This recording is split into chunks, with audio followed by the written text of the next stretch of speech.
Hello everyone, welcome to chemistry all existence. सो आज की क्लास में हम पढ़ेंगे आरएस नोमेनक्लेचर के बारे में, यानी जो हमारे ऑर्गेनिक मॉलिक्यूल्स होते हैं जो कायरल होते हैं उनका हम आरएस नोमेनक्लेचर निकालते हैं।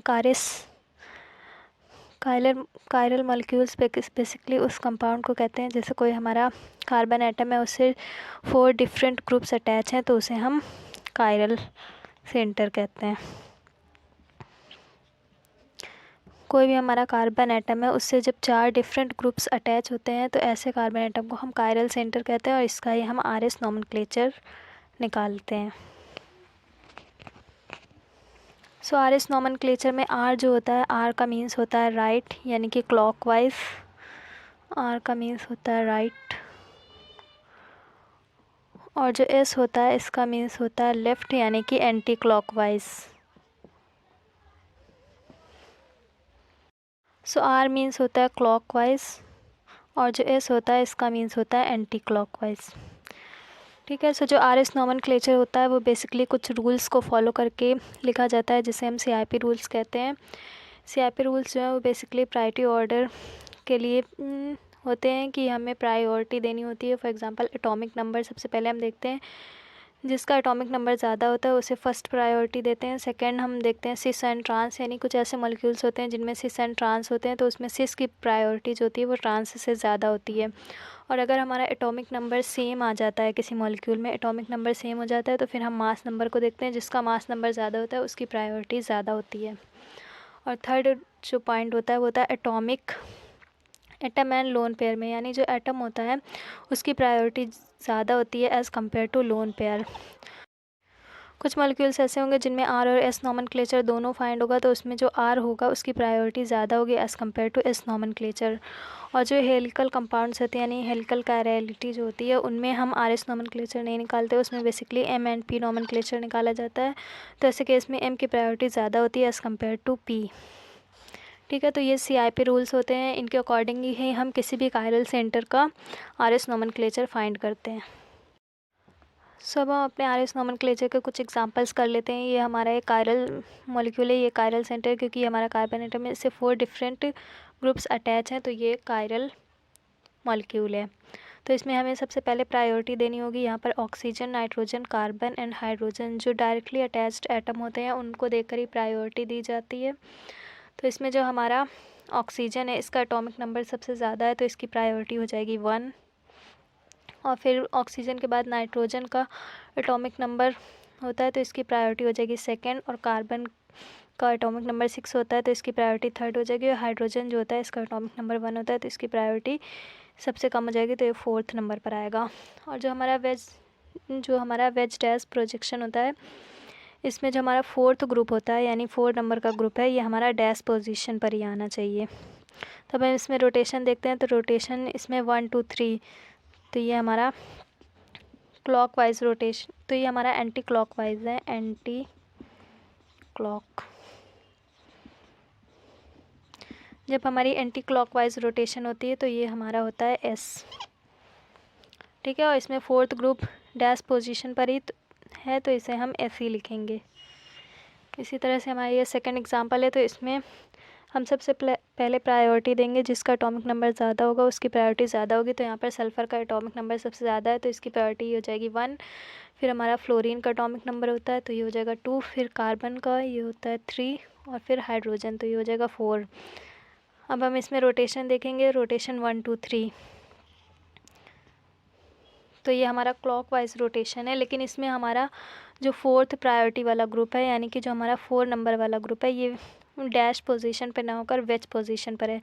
जब ऐसा केस होता है कि हमारा 4th ग्रुप जो है जो वो वेज पोजीशन पर आता है तो इसे हम चेंज कर देते हैं। फॉर एग्जांपल ये हमारा क्लॉकवाइज है,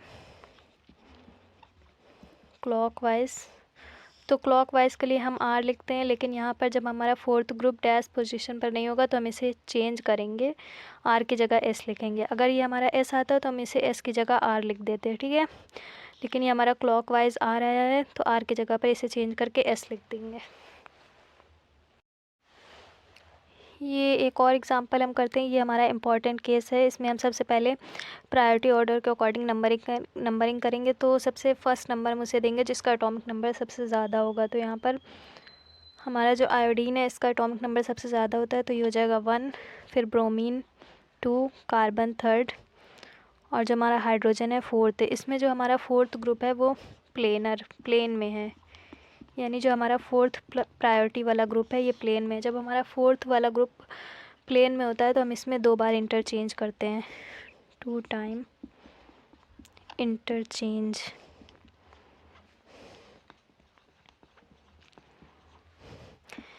यानी में से 2 टाइम इंटरचेंज करते हैं, यानी जो हमारा फर्स्ट वाला ग्रुप है इसे हम 4th पे भेज देंगे।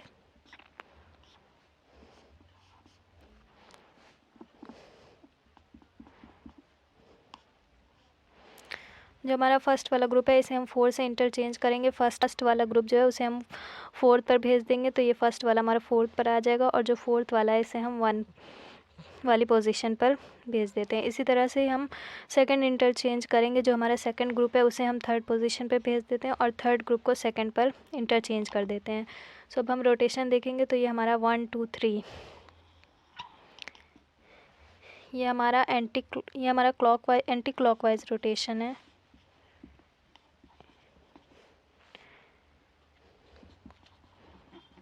ये हमारा एंटी क्लॉकवाइज रोटेशन है, तो ये हमारा एस होना चाहिए, लेकिन हमारा 4th ग्रुप जो है ये वेज पर है, तो हम इसे इंटरचेंज करके आर लिखेंगे।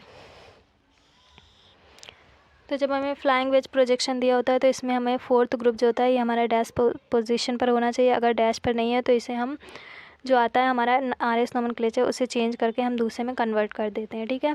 और अगर हमारा 4th ग्रुप प्लेन पर है तो इसे हम 2 बार इंटरचेंज करते हैं। 2 बार इंटरचेंज करने के बाद हमारा जो भी नोमेनक्लेचर आता है, अगर 4th ग्रुप हमारा डैश पर नहीं है तो हम उसे इंटरचेंज करते हैं। अगर 4th ग्रुप हमारा डैश पोजीशन पर है तो हम उसे एज द सेम लिख देते हैं, ठीक है। तो अब हम फिशर फॉर्म में अपना RS नोमेनक्लेचर निकालते हैं। फिशर फॉर्म जो होता है इसे हम वर्टिकल एंड हॉरिजेंटल लाइन से रिप्रेजेंट करते हैं।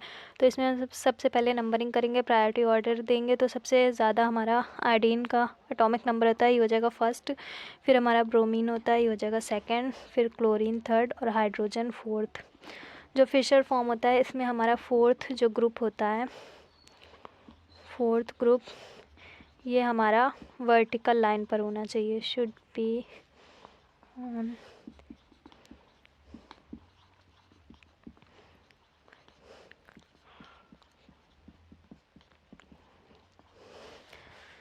जो हमारा फिशर फॉर्म होता है इसमें हमारा 4th प्रायोरिटी वाला ग्रुप जो है ये वर्टिकल लाइन पर होना चाहिए। अगर ये वर्टिकल लाइन पर नहीं है तो इसे हम इंटरचेंज करते हैं। तो इसमें हम रोटेशन करेंगे 1 2 3, 1 2 3। तो ये हमारा क्लॉकवाइज रोटेशन है।